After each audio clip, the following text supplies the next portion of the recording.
217 Recovery Podcast. What's up? Corey Winfield joining me tonight at Charlevoix Pizza Company. We got my man Matt. What up? My man Ryan. How's it going? And my homeboy girl. Yeah, I'm a girl. Yeah, Caitlin. Caitlin, how are you tonight? Great. Yeah, we just got out of a meeting. It was so much fun. Okay, that's all right. Yeah, no, it was good. It was a good meeting. There were some things said that I was taking notes, and I like if I'm not doing something, my mind wanders. Like, what is it called? ADD or HD? ADHD. HF. What is Elemental it? P. No, what is it for real? It's ADHD. And that means like my attention span. Deficit hyperactivity. So like I have to play on my phone. So not play on my phone, but I had to take notes. I have to do something else because otherwise I'll start looking at people, and I'm like, man, that dude, and listen, and I don't know, just my mind just starts going and going. It just doesn't stop. So I was taking notes, and when somebody was talking, I think it was the guy that was talking about he would like steal stuff, and he would get like a rush, and I started thinking like, okay, that is an addiction, because once you get your body, the chemicals in your mind, like once you like release those and you become, oh, I gotta have that. That's an addiction. Probably the fact that he was getting away with it. That was on my notes. Are you looking at my phone? No, because I have a privacy screen. No, but that was what I was thinking about too. I have the feeling from stealing, and Jameis Winston. He was, who he is? He was a football player, or still is, I guess, if you want to call it that, Tampa Bay. But when he was in college at Florida State, he got caught stealing lobsters from the grocery store. Live ones? Yeah, he put them on his pants. What? Yeah, and but he was like, oh no, they told me I could have them. But I think it was like, it was more the feeling of, watch this, guys, because of who I am, I can put these lobsters down my pants and walk out that door and nobody gonna say nothing because I'm Jameis Winston. Is that a Ain't true nobody story? gonna stop me. Yeah, it's a true story. And then he got arrested. And he did something else like that, too, with an Uber driver. He was, like, trying to get fresh with her, and he was like, I didn't did that. And then his buddy that was in the backseat was backing him up, like, I didn't just grab her. He Donald Trumped her, and she didn't like that. Well, this woman who did Uber in Tampa Bay has a camera in her car. Yeah, you did it, buddy. What an idiot. But I think that he does that out of the fact that I'm Jameis Winston, nobody can do anything to me, and he's probably had that his whole life. So he gets addicted to that feeling is what my point is on that. But yeah, he is in my notes. There's a doctor, and man, sometimes I think about this. When I was in rehab for the first time out in California, we went to this place, and it was just a SHIT show, pretty much.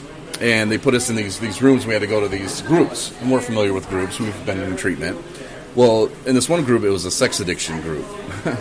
And me and this dude, we were staying in the same place together. We were like, all right, we'll go chill out, maybe some hot chicks. No, it was all dudes. And I know. How weird. I know.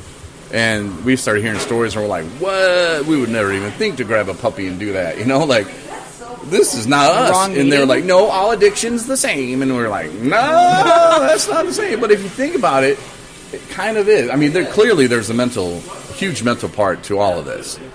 And just because we don't do that, grab dog, I mean, there's something clearly wrong with their mental. Obviously, if you're trying to make sweet love to a puppy dog, but I mean, there's something wrong mentally, and there's something wrong with us mentally. It's that release, that thing that we're hiding. But can you imagine being a sex addict? There was a story that happened in Texas, and this doctor, was in a Target parking lot. And he was watching women coming out, and he was self-gratifying. And, like, the one woman was, like, parked next to him and looked at him, made eye contact, and he was like, went harder, like he was LeBron, like he was going hard in the paint. And, yeah, don't get in the face, blah, or something, I don't know. Well, she freaked out, called the police, and she wrote down his license plate, which was like Dr. Zoo. Well, guess what? Dr. Zoo. His office was called Dr. Zoo's office. So it wasn't like it didn't take like a whole case of cops to put this one together. They go to Dr. Zoo's office, they find the car, But yeah, can you imagine? I mean, here's a guy who's supposed to be prominent in the community. He's wealthy, he's a doctor, and he has an addiction so bad that he Go can't. jack off in public. Yeah, at a Target parking lot. You know, I mean, I feel kind of lucky when I think about that. Like, man, I'm glad I'm not like rolling around like, hey, what's up? Oh, the wind just blew. Hold on, I gotta run. But there are people that are like that though, and I'm not trying to make fun of them. I'm just saying, man, like I don't like being an alcoholic. I'll tell you that. But man, that would suck. Because then, I mean, I feel kind of like I'm an outcast a little bit, you know, and that's what we're trying to fight. That, hey, you know, we used to have problems, but we don't now, and we're doing something about it. But I think if you're the doctor who got caught doing that, I don't think you ever live that down. Famous for jacking off. Yeah. So, on that note, Caitlin, how are you doing? I'm good. You're good? Yeah. Yeah. You're doing good in recovery? How many days you got? I think I'm at 86. All right. 90's right around the corner. Working on it. Yeah, Matt just got 6 months. Myself got I've 6 seen that. months.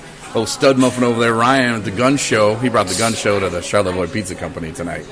Yeah, he's got the guns out. He just got his 3 months. Mr. Bandana liked it. Got his 3 months, so he's doing good.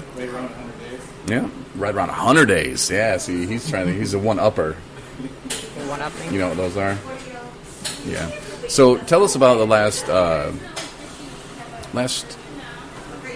time that you were in a Target parking lot. I wasn't masturbating. Oh, no. Well, let's talk more about that then. So since we're talking about sex addiction, can you relate to any of that? Is there any kind of weird, like, things that you think about? No. She's such a liar. No, Caitlin, for real. Like, you're amongst friends, you know? Matt's your friend, I'm your friend, Ryan is your new friend. I think it's natural. I don't know if it's addicting.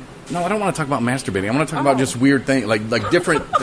Jeez, oh my God, You're woman. talking about masturbating. I mean, maybe off the... They keep trying to keep it PG here until we get a woman on, and then it's just all... everybody just talk about what you want to. No, like, is there anything, like, a big... hurdle that you've seen like in your way that maybe like you didn't see coming, like that you just because you could go, okay, well I stay out of bars, okay, good, you know, but you are a bartender, right? Yeah, so that's a little hard for you. But I mean, I haven't struggled with it yet. I serve people all day and it stinks. It almost makes me nauseous. People act like idiots. It's kind of like a reminder. So when I did Uber, it was kind of like that too. I was picking up drunk people all night. I'm going, man, I'm glad that was not me. I'm glad I'm not doing that. Unfortunately, the Uber driving didn't keep me from drinking. I mean, I wasn't drinking on the job or anything, but like, I still wasn't satisfied with what I was doing and where I was at. Yeah, sometimes I feel like a hypocrite. I'm like, ooh, try this. It's good. You want a double? Is it going to increase my tips? Right? It's like I make a living off of alcoholics. Now, is that something that you think is going to maybe one day catch up with you? And are you prepared to switch careers? Yeah. To stay sober? I mean... Yeah, this is not a permanent occupation. You know. Now, I heard you were taking applications for sugar daddies. No. Yeah. Because that sure does beat waitressing. No, serving drunk people all day. Gotta serve grandpa at home. Them they call it Tom Collins or something. I don't even know. I've never had any of that stuff. Oh, thank you. We got our cheese bread. Looks delicious. We get ranch and marinara. Yeah, we got the ranch and marinara coming. And they bring it as hot as hell, too. Looks good. Caitlin's never eaten here before. It is. You've never eaten here, Ryan? This is your first time? Why did I think you came here before? You don't know. And we didn't even ask you what you liked. You were just like along for the ride. Ryan, are you okay tonight, man? Are you okay? Yeah, I'm doing all right. Just the first timer here at Charlevoix Pizza, is it? Mm-hmm. Yeah, very good. I'm going to give her a try. I don't really got much to say tonight. No. How are you doing? You want to check in at least? Oh, Since last night we cut you off, apparently. Yeah, you did. You didn't like what I was saying. You didn't like my advice, so you just Now you got change it. No. Listen to your mom. You need to open up, Corey. even more accepting of what's going on. No, I don't know. It's been a different day. A lot of things. I just want to eat this pizza. Is really what's going on. All right, Ryan. Thank you. Yeah, I'll talk about something though real quick. Caitlin, I kind of was not making too much sense. I don't think in the meeting, but they were talking about, somebody said something about a sponsor, and it got me thinking right away. Like, I don't know, man. Like, the reason why I have a problem, and I don't have a problem with people having sponsors, you can do whatever you want, man. If you get a sponsor, you work the steps that keeps you sober, good for you. But for me, like, I don't know if I can trust another person. I don't have a sponsor. I don't really either. I have a lot of people I talk to. Yeah. I have a therapist, which actually, this just happened last week. So I was at so I have a therapist, and then I have a recovery coach. And because I'm not paying my therapist's office for a recovery coach, they're like, well, you're not paying them. Well, what does it matter? I don't want to start talking to somebody that I don't know just because I'm not paying for one. It's not good enough. Yeah. And they were really pushy about it. And I had to tell them no like 3 times. And they were like trying to sell me one. I got pissed and left. I was like, no. Who did that? Bases. So they didn't want you to have a recovery coach? Mine wasn't good enough because I'm not paying them to use theirs. Oh.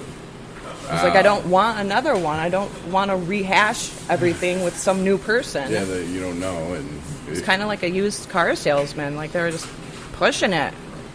But that's cool that you didn't just give up and, that you stood your ground. Because, again, money comes into play a lot. And I get it. People want to get paid. I want to get paid. Everybody wants to get paid.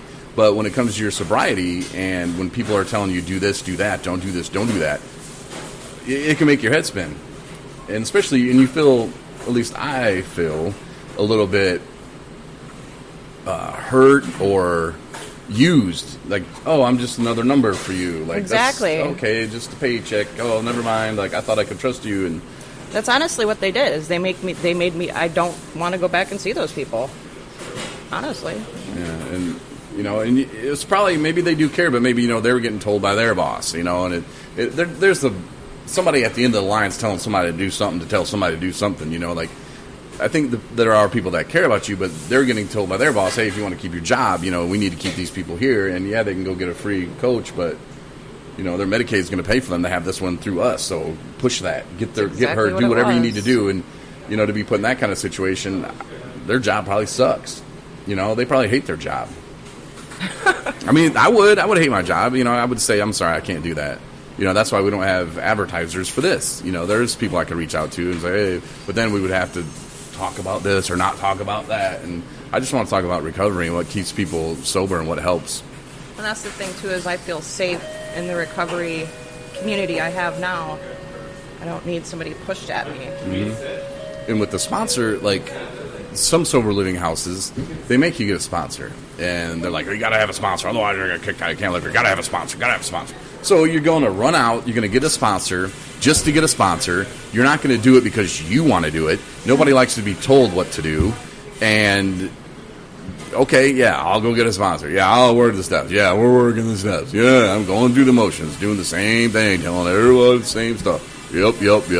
But you're not really doing it. The only person that can keep you sober is you. That's it. At the end of the day, that's it, man. Matt, you've been having some hard times, man. You've been fighting some things, bro. But I'm proud of you. You're the only one. Like, when you talk, sometimes I feel like I don't know what to tell them. I don't know. I don't know. And it's better than just spewing off something at you, that doesn't make any sense, which I'm really good at, by the way. But I don't really give you much advice because I don't know what to say. But I listen, man. And I take it in. I really do. And I think about it. On my drive to work today, I was thinking about some things that you said to me, and I wanted to text you, but I'm like, that's not my place, like, he doesn't need me texting him, but I do think about it a lot, man, and I'm proud of you because you're the only one that can keep you sober, man, and you've been doing it, and you've been fighting things, you've been going through life sober, and sometimes, dude, it sucks, a lot of times it sucks, but right now, we're at Charlotte Boy Pizza Company. We got this 217 pizza here. It's chicken.